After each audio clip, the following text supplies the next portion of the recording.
J'aime Radio.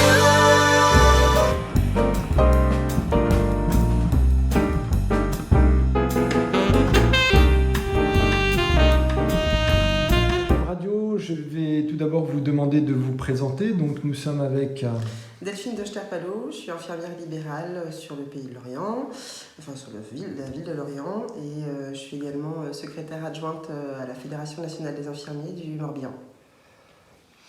Et moi, Chantal Crénol, je suis retraitée, habitant Lorient centre-ville et étant aidante de mon conjoint.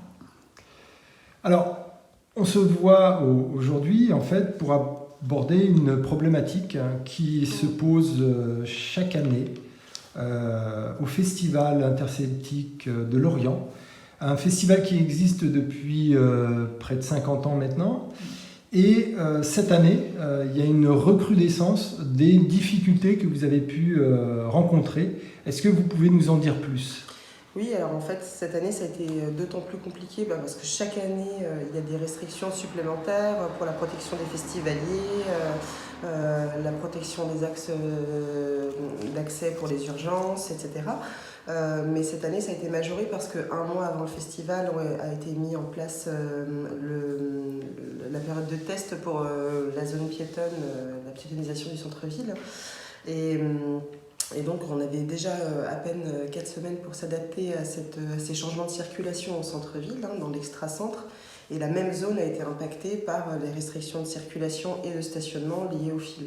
Et ces restrictions additionnées nous ont vraiment mis en difficulté, nous, au niveau des soignants, infirmiers bien sûr, mais également les médecins qui ont besoin de se déplacer à domicile, et puis effectivement les auxiliaires de vie pour accéder aux patients et leur prodiguer les soins qui leur permettent de rester à domicile et de ne pas être hospitalisés. Justement, vous avez donc subi des contraintes supplémentaires, et là, elles ont été démultipliées. Oui, ça a vraiment été majoré. On a vraiment perdu des places de parking, notamment sur l'hypercentre, et qui est quand même à une densité populationnelle assez importante, et notamment de personnes âgées et dépendantes. C'est connu de la ville.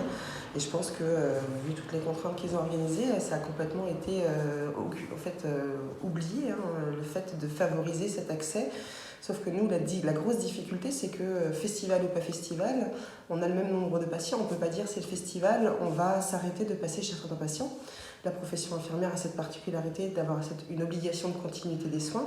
On ne peut pas arrêter d'aller faire des soins pour une raison X ou Y. On s'engage à faire les soins le temps où le patient en a besoin et le temps pour lequel c'est prescrit. Pendant le festival, le temps qu'il nous faut pour accéder à ces patients du centre-ville est complètement rallongé et du coup nous met en grande difficulté pour pouvoir tous aller les voir, tous leur prodiguer des soins de qualité et aussi nous garantir un temps de repos suffisant sur nos tournées qui s'étendent de 7h en moyenne, de 7h à 21h tous les jours. Parce que aussi vous avez du matériel lorsqu'il faut, comme vous l'avez rappelé, prodiguer des soins. Et là, c'est pas évident pour passer les checkpoints, les points de sécurité. Et là, ça met encore de la difficulté à l'exercice de votre fonction. C'est ça, en fait, on a eu beaucoup de difficultés. La première, c'est de circuler. Alors, avec les changements de circulation, de sens de circulation, etc. Puis de stationner. Et enfin, pour la dernière partie piétonne, certaines collègues ont dû passer des checkpoints, attendre leur tour pour passer le checkpoint. Et on n'a effectivement normalement pas le droit d'accéder sur la zone file avec des sacs, avec des affaires, du matériel contendant, coupant, piquant. Sauf que nous, nos sacs sont pleins de matériel contendant, piquant et coupant. On ne pique pas sans aiguille, etc. Et effectivement, il faut absolument nous assurer la facilité de passage et effectivement ne pas être freiné. On ne peut pas soigner sans notre matériel. Les infirmières sont impactées, mais aussi les auxiliaires de vie. Et c'est pour ça que Chantal Crénol, si vous pouvez nous en dire un petit peu plus à ce niveau-là, sur l'expérience que vous avez rencontrée, subie peut-être même. Moi, je vais parler plus du côté humain des usagers qui sont en attente de leur infirmière, qui sont en attente de l'auxiliaire de vie. Et les infirmières comme les auxiliaires de vie, pendant le festival, elles arrivent en retard, elles sont un peu énervées, un peu contrariées, ce qui rajoute du stress aux patients qui n'ont pas besoin de ça. Les usagers qui sont seuls en ville, qui attendent l'infirmière ou l'auxiliaire de vie pour être levés de leur lit, pour avoir leurs soins, leur petit déjeuner, etc., leurs courses et tout. C'est pas acceptable, quoi. On ne peut pas rajouter de la difficulté à leur difficulté quotidienne. Festival cette année, mais comme tous les ans et à chaque événement, en fait, lorsqu'on entrave la continuité des soins ou quand on rend difficile l'accès aux patients, et ben, leur temps de repas sont déportés. Moi, j'ai une patiente qui, le jour du défilé, a mangé à 16h. Une patiente qui vit toute seule chez elle, son auxiliaire de vie n'a réussi à venir chez elle qu'à 16h parce qu'elle a plein d'autres patients et que ces temps de trajet entre patients ont été rallongés.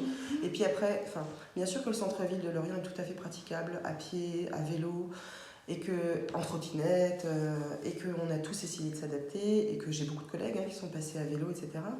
Il ne faut quand même pas oublier qu'on n'habite pas tous sur son lieu de travail, et quand on habite Outre-Rade, ou je ne sais où d'ailleurs, peu importe, on ne peut pas tous emmener son vélo dans son coffre. Moi, je ne peux pas me permettre d'avoir un quart d'heure de trajet entre chaque patient, c'est strictement pas possible. Sinon, en fait, mon patient que je dois voir à midi, je vais le voir à 16h. Et sauf que quand ils sont diabétiques et qu'on doit leur faire de l'insuline, si on n'est pas là une demi-heure avant le repas, on a des patients qui seront en difficulté. On a aussi des patients qui dépendent de nous pour être alimentés par sonde nasogastrique. Ils ne sont pas du tout autonomes. Ça veut dire qu'un patient qui n'est pas visité, c'est un patient qui ne va pas manger, qui ne va pas avoir son médicament. C'est pas possible. Ces patients-là, typiquement, si on ne peut pas y accéder, c'est l'hospitalisation et c'est la seule solution.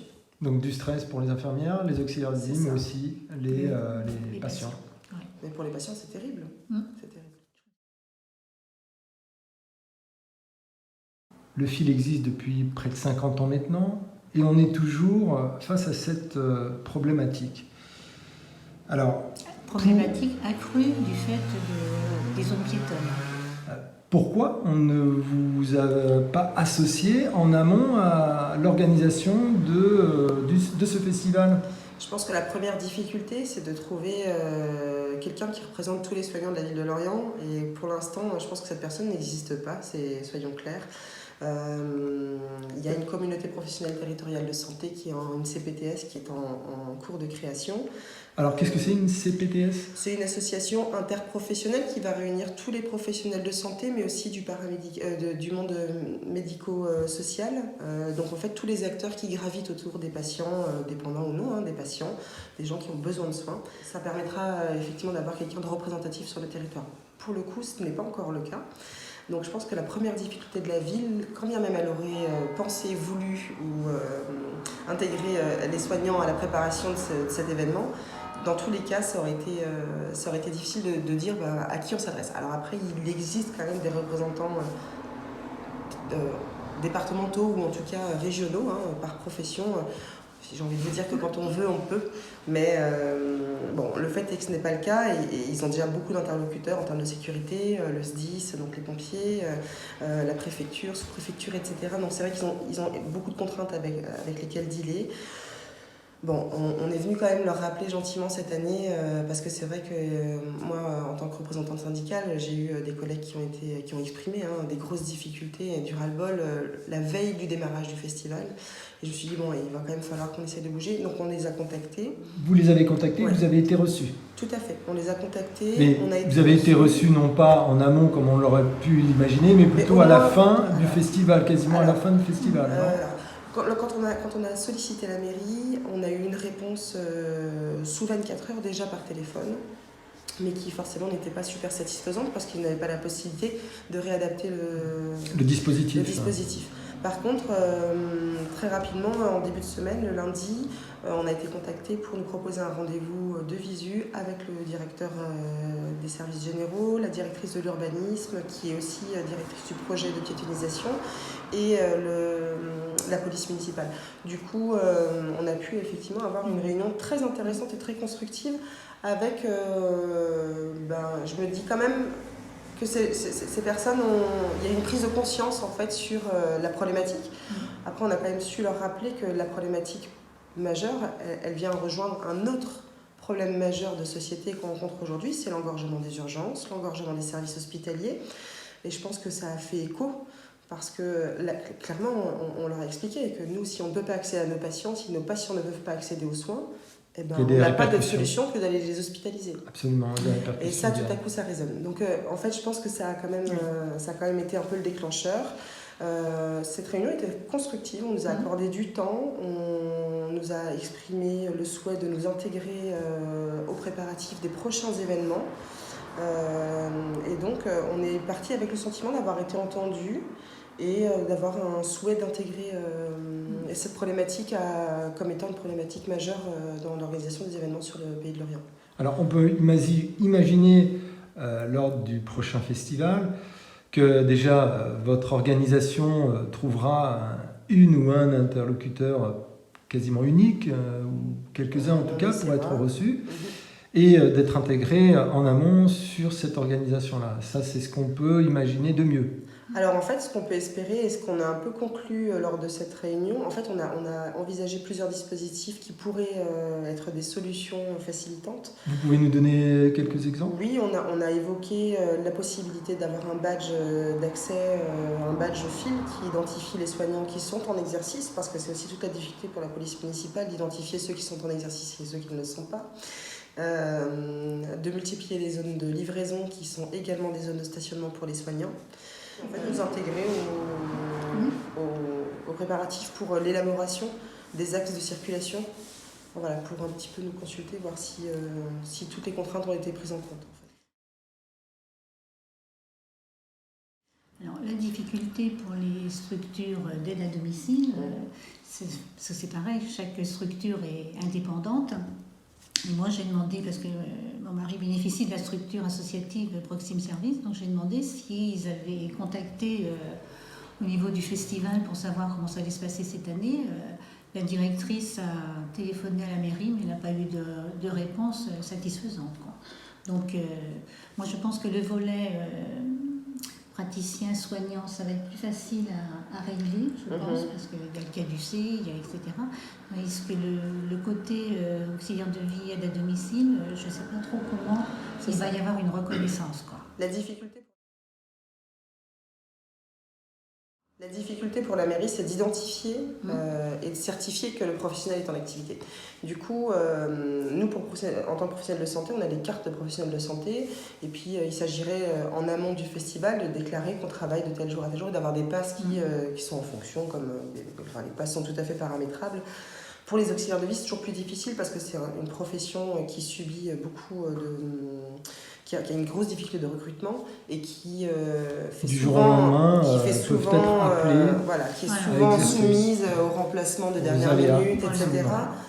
Et donc, je pense que ce serait difficile de fournir un planning sur 10 jours en amont pour toutes les sociétés. Pour autant, il va falloir trouver un compromis. Il va bien falloir trouver un badge. Peut-être que les auxiliaires de vie pourront se passer. Celle qui travaille prend le badge de travail pour accéder à la zone file. Il y a des choses qui sont faisables à partir du moment où elles sont pensées. C'est pas un gros chantier en tout état de cause. Non, il y a des solutions, parce que moi je vois sur Proxime Service, les aides à domicile, elles ont un portable professionnel et il y a tout leur planning, etc., leurs interventions. Donc il suffit qu'elles fassent voir à la police ou au checkpoint qu'elles sont en intervention chez un patient qui habite rue de Liège, par exemple. Il y a des solutions technologiques qui pour moi sont simples à mettre en place. Je pense que la chose la plus simple, ce sera quand même de nous accorder des badges qui nous identifient facilement, parce que c'est pareil, pour la ville c'est compliqué, le service de sécurité est massif, nécessite le recrutement d'énormes... Alors ils ont des prestataires qui sous-traitent, etc. Ils ne peuvent pas former les 600 agents de sécurité qui vont intervenir sur le fil. Par contre, ces agents-là seront toujours identifiés un badge officiel qui permet de passer et dont on pourra assurer l'application, parce que c'est pas tout d'imaginer le dispositif, il faut que ce soit applicable. Moi, j'ajouterais que l'année prochaine, le fil va être décalé par rapport aux Jeux Olympiques et ça va être un fil de 6 jours. De 6 jours sur la jeunesse. Donc ça va être un fil un petit peu intermédiaire et ça serait pas mal pour mettre en place ce Pour système. tester un dispositif, je pense que Pour tester un dispositif, ça serait l'occasion de le faire. Peut-être que des événements culturels intermédiaires avant le fil qui vont peut-être durer le temps d'un week-end, le temps d'une journée. Ça peut être un passage de course cycliste, ça peut être qui paralyse complètement le centre-ville. Ça pourra aussi être des moments de test, des filets là, mais peut-être qu'il y aura des événements intermédiaires qui permettront de tester des dispositifs et de trouver le bon pour le festival. Alors, d'autres villes rencontrent ces difficultés ? Je pense que tous les infirmiers de France et de Navarre rencontrent cette difficulté lors de tous les événements culturels, que ce soit par exemple le Tour de France, mais les fêtes de Bayonne, pour aller plus loin, Carré, et je pense qu'on est des professions silencieuses. Je pense que le monde du soin, c'est un monde un peu souterrain qui permet que la maison tienne debout, mais en silence. D'ailleurs, c'est ce qui fait que c'est aussi des professions tellement en souffrance, que ce soit les auxiliaires de vie, que ce soit les infirmières. Je pense que tous les soignants de toutes les professions aujourd'hui sont des professions en souffrance parce qu'elles n'ont pas l'habitude d'être entendues ou de se faire entendre. Et je pense que ça, c'est aussi quelque chose qui doit changer. Mais dans l'absolu, quels que soient les événements, pour en connaître beaucoup des collègues de partout en France, en fait, on se plie toujours en quatre, parce que quoi qu'il en coûte et quoi qu'il se passe, on ira toujours chez nos patients. Parce que nous, on sait que nos soins sont indispensables. Et c'est ça qui est terrible. Je trouve qu'il faut qu'on arrête de faire porter aux soignants toute l'incurie, qu'elle soit de la ville à l'État. C'est pas possible de faire porter sur le dos des soignants tout cet oubli, en fait. Et c'est pour ça que moi, en tant qu'usagée, je suis tout à fait d'accord avec Delphine, c'est-à-dire qu'il n'y a pas de reconnaissance, que ce soit des professions, de la profession d'infirmière, d'aide-soignante, d'aide à domicile. Il n'y a aucune reconnaissance. Tous les soignants souffrent de cette souffrance. Je trouve dommage, parce qu'en plus, en France, on est un pays où on vit de plus en plus vieux, mais pas tous en bonne santé. Donc, c'est toute une structure médicale et paramédicale qui devrait être développée et reconnue, et à laquelle on devrait apporter beaucoup plus de solutions et de financement, etc. C'est assez incroyable d'avoir tout ce discours politique sur l'attention portée aux soignants, l'attention apportée aux personnes âgées, dépendantes. On en entend beaucoup parler dans le PLFSS, dans les axes de la sécurité sociale, dans beaucoup de sujets, à la télé. Mais dans la réalité, c'est faux. Dans la réalité, on est loin d'être des priorités. Et c'est pas forcément sur nous, mais au moins, alors on aimerait quand même cette reconnaissance, mais notre travail est déjà suffisamment difficile. Si au moins on pouvait ne pas nous le compliquer, ce serait bien. Il y a les mots, mais que les mots soient associés aux actes. Exactement. Et c'est toujours la même difficulté. On identifie les problèmes, mais on ne met pas forcément tous les moyens pour les résoudre, alors qu'on a cette possibilité de le faire, qu'elle soit financière, politique, voire citoyenne. C'est ça. C'est pas très pragmatique en fait. Je dis souvent que si l'État était une entreprise, elle serait en faillite depuis longtemps. En fait, c'est juste que c'est pas très pragmatique. C'est pourtant pas bien compliqué à partir du moment où on implique les acteurs. Les solutions sont trouvées. Il n'y a rien qui est impossible. Quand on veut, on trouve toujours. Mais il faut impliquer. Avant peut-être le prochain festival, de nous contacter à GEM Radio, et puis on se fera un plaisir justement de vous retrouver pour voir quelles ont été les avancées, les facilités. On espère justement qu'à travers ce témoignage, vous puissiez obtenir satisfaction. Merci beaucoup pour GEM Radio.